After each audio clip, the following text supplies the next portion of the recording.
جو شخص نمازوں کی پابندی کرتا ہے اللہ تبارک و تعالی اسے 5 چیزوں سے سرفراز فرماتا ہے۔ نمبر 1، اس سے تنگ دستی ختم کر دی جاتی ہے، یعنی غریبی ختم کر دی جاتی ہے، غریبی دور ہو جاتی ہے۔ آج ہر کسی کی یہ خواہش ہے کہ میں مالدار بن جاؤں، امیر ہو جاؤں۔ ایک ایسا بندہ آپ کو نہیں ملے گا جس کی یہ خواہش ہو کہ میں فقیر ہو جاؤں، نہیں، بلکہ ایک فقیر کی بھی یہی خواہش ہوتی ہے کہ میں غنی ہو جاؤں، پیسے والا بن جاؤں۔ تو اگر آپ کی ایسی خواہش ہے تو اس رب تبارک و تعالیٰ کی بارگاہ میں سجدہ ریز ہو جائیں اور اپنے ہاتھوں کو پھیلا دیں، جس کے خزانہ قدرت میں کسی چیز کی کمی نہیں، واللہ وہ تمہیں مالا مال کر دے گا، سبحان اللہ۔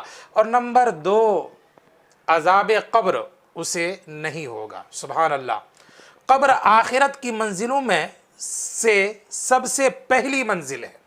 جو یہاں کامیاب ہو گیا ہر جگہ کامیاب ہوتا چلا جائے گا، سبحان اللہ۔ بہت ہی عام و فہم زبان میں یہ کہا جاتا ہے، جس کی زندگی اچھی اس کی موت اچھی، اور جس کی موت اچھی اس کی قبر اچھی، اور جس کی قبر اچھی اس کی جنت پکی، سبحان اللہ۔ اور نمبر 3، نامہ اعمال اس کے داہنے ہاتھ میں دیا جائے گا۔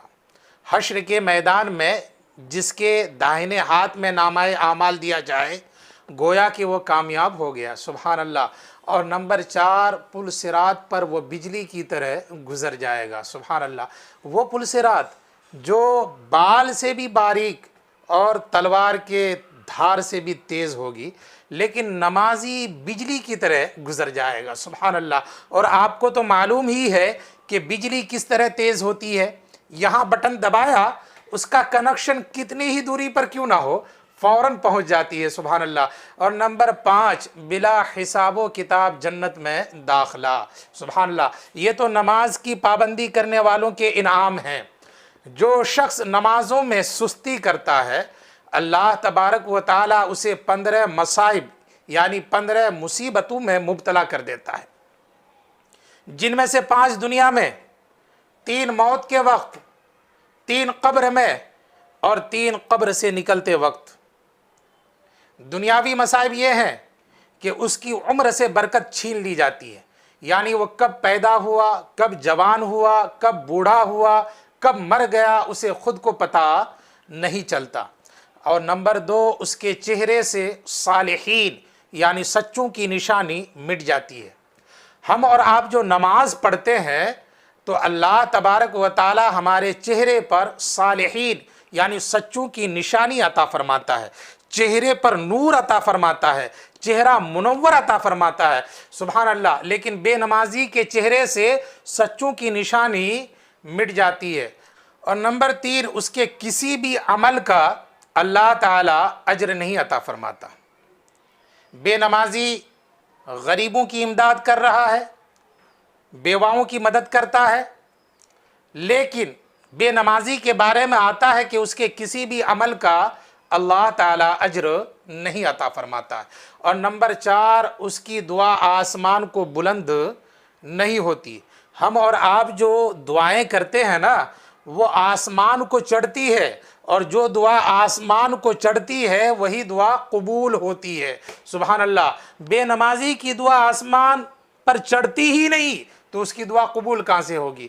اور نمبر 5، نیکوں کی دعاؤں میں اس کا کوئی حصہ نہیں ہوتا۔ ہمیں خبر ملتی ہے کہ فلاں جگہ ایک بزرگ تشریف لائے ہیں، ایک پیر صاحب تشریف لائے ہیں، تو ہماری یہ خواہش ہوتی ہے کہ وہاں تک ہم پہنچیں، اور جاتے بھی ہیں تاکہ ان کے چہرے کی زیارت ہو جائے، اور ساتھ ہی ساتھ ان کے دعاؤں میں شریک ہو جائیں کہ ان کے دعاؤں کے صدقے ہماری بھی دعا قبول ہو جائے، کہ اللہ تبارک و تعالی نیکوں کے صدقے بروں کی دعاؤں کو قبول فرما لیتا ہے، سبحان اللہ۔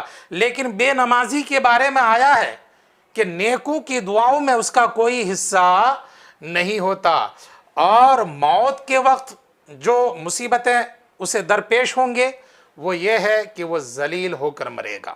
اللہ اکبر۔ اللہ جل شانہ ہمیں عزت کی زندگی عطا فرمائے، اور عزت کی موت نصیب عطا فرمائے، آمین۔ اور نمبر 2 بھوکا مرے گا، اور نمبر 3 پیاسا مرے گا، یہاں تک کہ اسے دنیا کے تمام سمندر پلا دیے جائیں تو بھی اس کی پیاس نہیں بجھے گی، اللہ اکبر۔ اور قبر کے مصائب یہ ہیں کہ قبر اس پر تنگ ہوگی، یہاں تک کہ اس کی پسلیاں ایک دوسرے میں پیوست ہو جائے گی، اس کی قبر میں آگ بھڑکائی جائے گی جس کے انگاروں پر وہ رات دن لوٹتا رہے گا، اور اس کی قبر میں ایک اژدہا مقرر کر دیا جائے گا جس کا نام شجاع یعنی گنجا ہوگا، جس کی آنکھیں آگ کی ہوگی اور ان کے ناخن لوہے کے ہوں گے، جن کی لمبائی ایک دن کے سفر کے برابر ہوگی، اللہ اکبر۔ وہ کڑک دار بجلی جیسی آواز میں میت سے ہم کلام ہوگا اور کہے گا کہ میں اژدہا، گنجا اژدہا ہوں، میرے رب نے مجھے حکم دیا ہے کہ میں تجھے نمازوں کے ضیاء کے بدلے صبح سے شام تک ڈستا رہوں، صبح کی نماز کے لیے سورج نکلنے تک، اور ظہر کی نماز کے لیے عصر تک، عصر کی نماز کے لیے مغرب تک، اور مغرب کی نماز کے لیے عشاء تک، اور عشاء کی نماز کے لیے صبح تک ڈستا رہوں، اللہ اکبر۔ اور وہ جب ڈسے گا تو 70 ہاتھ زمین میں دھس جائے گا، اور اسی طرح قیامت تک اسے عذاب ہوتا رہے گا، اللہ اکبر۔ اور قبر سے نکلتے ہوئے حشر کے میدان میں جو اسے جھیلنے ہوں گے وہ یہ ہے کہ سخت حساب، اللہ اکبر۔ اگر دنیا میں ہم سے کوئی سخت حساب لے لے چند دنوں کا تو ہماری حالت خراب ہو جاتی ہے، اور حشر کے میدان میں اگر اللہ جل شانہ پوری زندگی کا حساب وہ بھی سخت لے تو ہمارا کیا بنے گا، اللہ اکبر۔ اور نمبر 2 اللہ کی ناراضگی، جس سے اللہ ناراض ہو جائے تو پھر اس کا ٹھکانہ جہنم ہی ہوگا، تو نمبر 3 اس کا ٹھکانہ، اس کا داخلہ جہنم میں ہوگا، اللہ اکبر۔ آج اس دنیا میں چند روزہ گھر کے لیے ہم صبح سے شام تک پریشان رہتے ہیں، اس گھر کو سجانے کے لیے، اس گھر کے سہولت کے ہر سامان کو مہیا کرنے کے لیے، چین و سکون سے زندگی گزارنے کے لیے بے قرار و بے چین نظر آتے ہیں، جبکہ یہ چند روزہ ہے، 2 دنوں کا ہے، خبر نہیں کب موت آ جائے، اور جب موت آ جائے گی نا تو ہمارے ہی گھر والے، ہمارے ہی رشتہ دار، ہمارے ہی عزیز و اقارب، ہمارے ہی دوست و احباب جو ہم سے بے پناہ محبت کرتے ہیں، وہ سب مل کر ہمیں قبر کے گڑھے میں چھوڑ آئیں گے، اللہ اکبر۔ اگر ہم نے قبر کی تیاری کی ہے تو وہ قبر جنت کی کیاریوں میں سے ایک کیاری ہوگی، اگر ہم نے قبر کی تیاری کی ہے تو اس قبر میں جنت کا بچھونا بھی موجود ہوگا، اگر ہم نے قبر کی تیاری کی ہے تو وہ قبر تا حد نگاہ کشادہ ہوگی، لیکن بے نمازی کے بارے میں آتا ہے کہ اس کی قبر آگ سے بھری ہوگی، اللہ اکبر۔ اسی قبر میں اژدہا سانپ بھی مقرر کر دیا گیا ہوگا جو قیامت تک اسے ڈستا رہے گا، اللہ اکبر۔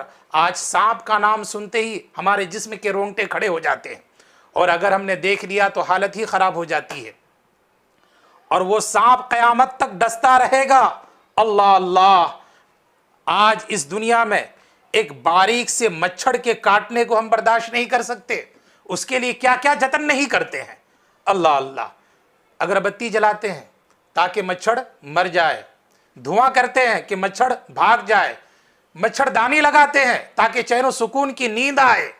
اگر رات کو کوئی ایک مچھڑ دانی کے اندر گھس کے ہمیں کاٹ لے تو بیدار ہو جاتے ہیں، بے چین ہو جاتے ہیں، اور جب تک اسے مار نہیں لیتے چین کی نیند نہیں ملتی، یہاں تک کہ نماز کی حالت میں اگر کوئی مچھڑ کاٹنے لگے تو اس وقت نماز ہی کی حالت میں اسے مارنے لگتے ہیں، اللہ اکبر۔ دنیا میں ایک باریک سے مچھڑ کے کاٹنے کو ہم برداشت نہیں کر سکتے، اس کے لیے ہم اتنا سارا انتظام کرتے ہیں، اس قبر کے لیے ہم نے کیا تیاری کی ہے، وہاں کوئی جتن کام میں نہیں آئے گا، وہاں کوئی ترکیبیں کام میں نہیں آئے گی، وہاں ہم کچھ بھی نہیں کر سکتے، وہاں تو ہم بالکل بے بس ہوں گے۔ جو کچھ کرنا ہے اسی دنیا میں رہ کر اس کی تیاری کرنی ہے، اسی دنیا میں رہ کر اس قبر کا انتظام کرنا ہے، اسی دنیا میں رہ کر ہمیں نیک اعمال کرنے ہیں، اپنے ایمان کی حفاظت کرنی ہے، نمازوں کی پابندی کرنی ہے، اپنے ماں باپ کی عزت و خدمت کرنی ہے، ہر وہ نیک عمل اسی دنیا میں رہ کر کرنا ہے، اس قبر کی تیاری اسی دنیا میں رہ کر کرنا ہے کہ زمین کے اوپر کام، زمین کے نیچے آرام.